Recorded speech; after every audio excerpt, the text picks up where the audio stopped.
Hello, everybody. Alongside Don Helbig, I'm Ryan Sir, and welcome to the Pick Six, the podcast by the Attractions Group, where we bring you the latest stories from the attractions and amusement industry.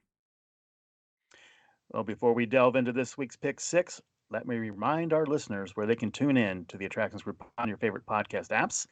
Like us on Facebook, follow us on X, and be sure to subscribe to our YouTube. Ryan, what's up first? Okay, well, let's start off with Dorney Park. So get ready for an unprecedented experience as Dorney Park in Wildwater Kingdom unveils its thrilling new roller coaster, Iron Menace, this spring. On March 16th, the park will make history with its inaugural Winter Chill Out event, a special charity event benefiting Lehigh Valley Riley Children's Hospital. Exclusive tours, photo opportunities, presentations, and more await attendees with special event tickets available for purchase at dorneypark.com. Remember, participants must be 18 or older, with all proceeds to support the Lehigh Valley Riley Children's Hospital. What a great event. That sounds like it's going to be really cool. I know people love Winter Chill Out at Cedar Point. They do, and it's great to see another Cedar Fair park doing a winter chill out event. I'd love to see every park do it. It's a I lot would of too. work, though. It's a lot of work, though, for the staff, and you're doing this typically on a weekend or weekend dates if you do 2 days. Uh, when off days are at a premium. Those weekends off are at a premium for all of the staff. So you're asking a lot of Dorney Park, but it's great that they're doing this. It's going to go to a great cause, and I think anyone that goes to this event, just going to have some great memories of it, and it's an opportunity to see the park in a way that you normally don't during the wintertime. That's right, Don. And I don't necessarily think that every park would have to do it every year. But on years when you're adding a coaster or a major expansion or something like that, that should be something to consider, you know? But lots of money hopefully will be raised. All right. Up next, What's next? in the ongoing developments, Epic Universe slated to open next year in Orlando. The latest update reveals significant progress, artistic details, including intricate graphics in the Wizarding World, and additional gravestones in Dark Universe are all taking shape. Final touches adorn Mount Beanpole in the Nintendo section, while a delightful addition of sheep enhances the How to Train Your Dragon attraction. The anticipation for the grand opening, it continues to build with these exciting updates, and it seems like, Ryan, every week that we do a Pick Six, there's some other development coming out of Epic Universe. Yeah, this is kind of like when they build a coaster and after the first piece of track has been installed, because this is when every time you drive by it, every time, there's people on YouTube and X and stuff that fly airplanes over it and stuff, you're going to see something different as something major every single time that happens. Now, you're going to be down in Orlando this weekend, right? I will be in Orlando this weekend, correct? So when you're in the neighborhood, try to grab some photos for us. I'll try. It's I haven't seen it since a lot of the vertical construction has been happening. I mean, I haven't driven by it in probably 2 or 3 months. In the past, all you could really see was cranes and stuff, but I really am curious as to what you can see from the road now. All Anyway, right, what's next? let's move on to the next one.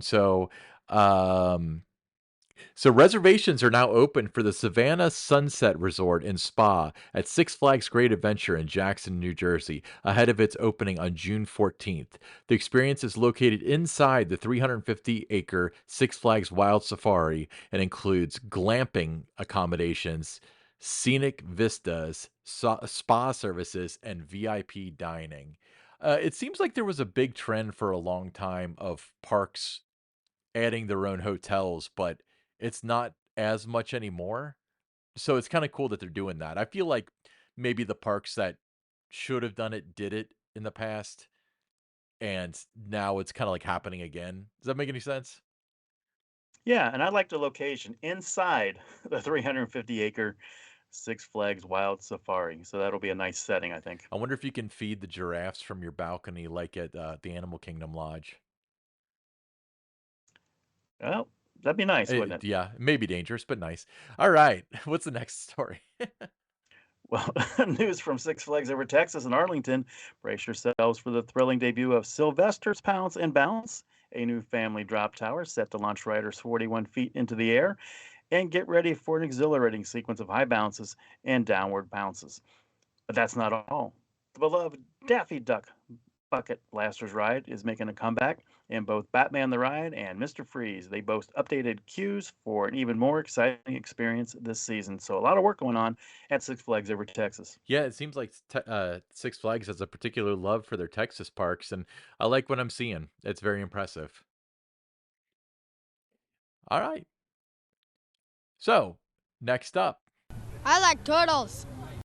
in celebration of its 90th anniversary, Brookfield Zoo unveils a towering 130-foot Ferris wheel set to elevate patrons' experiences starting March 15th through the year's end. Positioned near the Roosevelt Fountain, the wheel promises breathtaking views of animal habitats, gardens, and the iconic Chicago skyline. Additionally, zoogoers can anticipate the return of the Dolphins in Action show on March 22nd following extensive renovations. A new aviary housing sandhill cranes and endangered prairie chickens is set to open in June, enhancing the zoo's diverse attractions.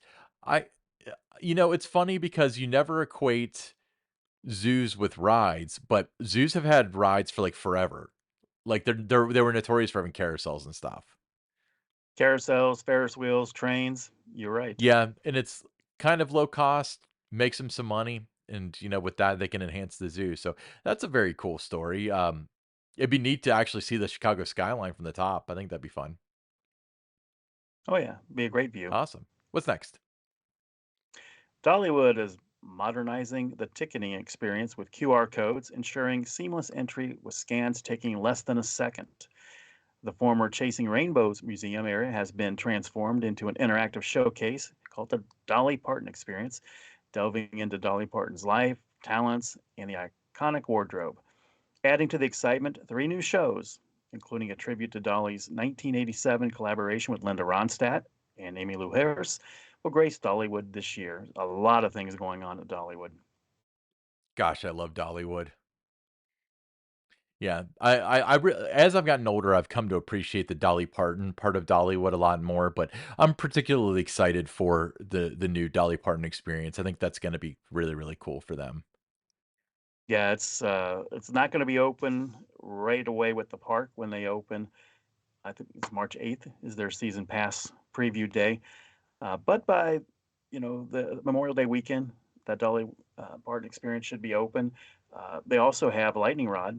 They've done some work with that.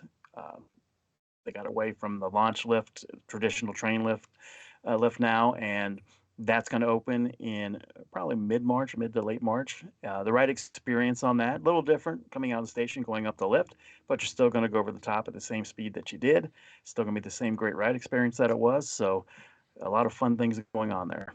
Yeah, I think I saw on their social media, they're saying that Lightning Rod will be able to accommodate 1,000,000 more people per season, which is cool. And that's a lot. Yeah, it had a 60%.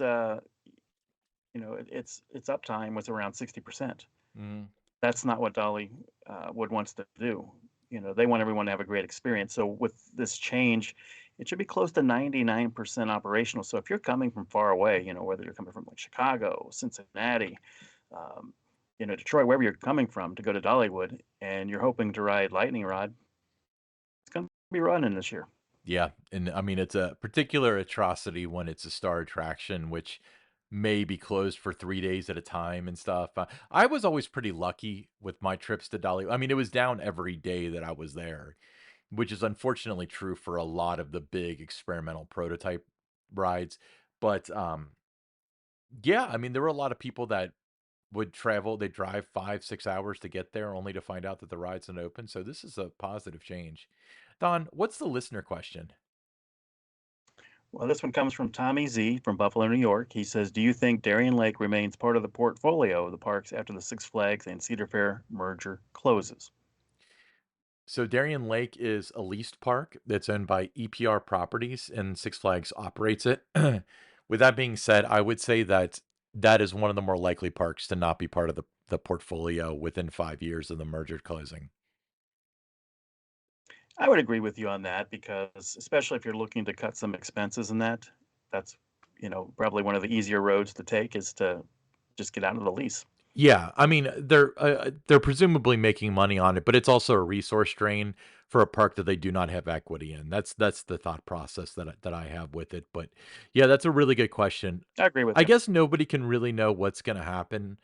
Um, there are some parks that are pretty safe that they would go under before they ever sold, but the ones that they don't have a stake in or that they're just operating or whatever, that those would be pretty good candidates for going a different direction. Let's put it that way. Yeah, but it's a nice park. Have you been there before, Ryan? I have not. It looks cool though. It's much bigger than you kind of imagine it to be. It is. I mean, a lot of those smaller parks, Darien Lake, and then you've got the park in Lake George, New York. That's a fun one. Just it looks it's bigger than it looks. A lot more to do than you think there's going to be. So yeah, I mean, some of the small ones are hidden gems. Awesome. Cool. Hey, so let's conclude this episode a different way. We're going to treat you to the enchanting sounds of Trio, again featuring Three Times a Lady, one of the captivating new shows awaiting you at Dollywood this year.